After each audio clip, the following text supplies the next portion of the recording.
Hello viewers, welcome to my YouTube channel. Viewers, আজকে আমরা RRB group D 2024-এর answer কি যে বেরিয়েছে, সেই অ্যান্সার কি দেখার পর এক্সপেক্টেড কাট অফ কত যেতে পারে সেটা নিয়ে আলোচনা করব। তো ভিডিওটা স্কিপ না করে পুরোটা দেখবে এবং চ্যানেলে যদি নতুন হয়ে থাকো অবশ্যই চ্যানেলটাকে সাবস্ক্রাইব করে নোটিফিকেশন বেলটা অন করে দিও। তাহলে যখনই ভিডিও ছাড়বো সবার প্রথমে তোমার কাছে পৌঁছে যাবে। আর ভিডিওটি যদি ভালো লাগে অবশ্যই একটা লাইক এবং কমেন্ট করবে। তো চলো আজকে আমরা প্রথমে দেখব western railway Mumbai expected cut off কত যেতে পারে। তো দেখো, প্রথমে আমাদের কিছু জিনিস জানতে হবে, যেটা হচ্ছে মোট ভ্যাকেন্সি। যদি আমরা দেখি ওয়েস্টার্ন রেলওয়ে মুম্বাইতে, তো দেখো মোট ভ্যাকেন্সি কিন্তু ছিল 4,672টি টোটাল ভ্যাকেন্সি ছিল, যেখানের মধ্যে ইউআর ছিল 1892, 701 ছিল এসসি, 351 ছিল এসটি, 1261 ছিল ওবিসি, 467 ছিল ইডাব্লিউএস। এবার যেহেতু 3 গুণা ক্যান্ডিডেট ডাকা হবে, এখানে তোমাদের প্রশ্ন হতে পারে যে এই যে তোমার এখানে ভ্যাকেন্সি যে ডিটেলটা তোমরা দেখতে পাচ্ছ এখানে, সেখানে যে 4,600 মোট মিলে যে 4,672 রয়েছে, যদি ভাবো যে তার 6 গুণ ডাকা হবে, কিন্তু ভুল। সরি, 6 গুণ না, 3 গুণ।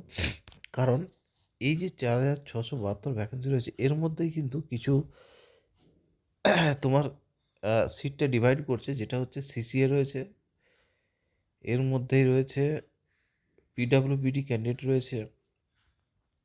তো এইগুলো কিন্তু যাদের কি হবে, সিসিএ যে ক্যান্ডিডেটগুলো রয়েছে এদের কিন্তু কোনো পিইটি হচ্ছে না। তো এদের কিন্তু 1:1 রেশিও বরাবরই কিন্তু ডাকা হবে, এদের পিইটি কোনো হবে না, পিইটি হচ্ছে না, সেই জন্য 1:1 রেশিওতে কিন্তু এদেরকে ডাকা হচ্ছে। তো বাকি যারা এইগুলো পোস্টগুলো দেওয়ার পর যে সিটগুলো বেঁচে যাচ্ছে, সেইগুলো কিন্তু তাদের যাদের পিইটি হবে তারা কিন্তু পাচ্ছে। তো সেই পোস্ট মানে যে ভ্যাকেন্সিগুলো বাড়ছে তার 3 গুণ কিন্তু ডাকা হবে। তো যদি হিসাব করে দেখো, এর মধ্যে রিজার্ভেশনগুলো যেগুলো রয়েছে সিসিএ, পিডাব্লিউবিডি, এর মধ্যে কিন্তু সবার থেকে কিন্তু কেটে নেওয়া হবে। 40%-এরও বেশি কিন্তু কিন্তু চলে যাবে সিটগুলো ওইদিকে।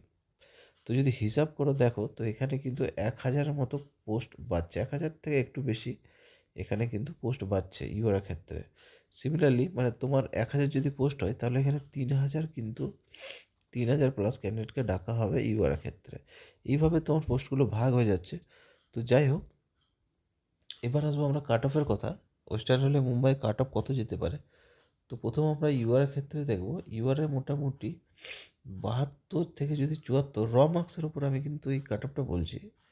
72 থেকে 74 যদি তোমার নাম্বার এসে থেকে থাকে, তাহলে কিন্তু তুমি একটা সেফ জোনের মধ্যে রয়েছো। আর একটা জিনিস আমি বলে দিচ্ছি, এই যে এরপরে কিন্তু নর্মালাইজেশন ব্যাপার আছে। তো নর্মালাইজেশন যেহেতু যদি তোমার হার্ড শিফট ছিল, তাহলে খুব জোর 10 থেকে 12 কিন্তু তোমার বাড়বে। যদি মাঝামাঝি ছিল, তাহলে মোটামুটি 7, 8, 6 এরকম নাম্বার কিন্তু তোমার কিন্তু বাড়বে। আর যদি তোমার একদম ইজি লেভেল আছে, সেখানে বাড়ার চান্স খুব কম রয়েছে, সেখানে মাইনাসও চলে যেতে পারে বা 1 নাম্বার 2 নাম্বার বাড়তে পারে, যেটা খুব নেগলিজিবল। ঠিক আছে, তো তুমি সেটা জানছো যে তোমার শিফটে কীরকম কোশ্চেন ছিল, হার্ড ছিল না ইজি ছিল, মডারেট ছিল। এবার আসবো আমরা নেক্সট কাট অফের ক্ষেত্রে। ইউআর ক্ষেত্রে বললাম 72 থেকে 74। এবার আসছি ওবিসির ক্ষেত্রে বললাম 68 থেকে যদি 70 হয়ে থাকে, তাহলে মোটামুটি সেফ হয়ে থাকবে। তারপর আসছি আমরা ইডাব্লিউএস। ঠিক আছে, ইডাব্লিউএসের ক্ষেত্রে মোটামুটি 67, 1 নাম্বার আমি কম ধরছি, 67 থেকে 69। এবার আসবো এসসির ক্ষেত্রে মোটামুটি 63 থেকে 65। এবার আসবো এসটির ক্ষেত্রে 58 থেকে মোটামুটি 60 নাম্বার।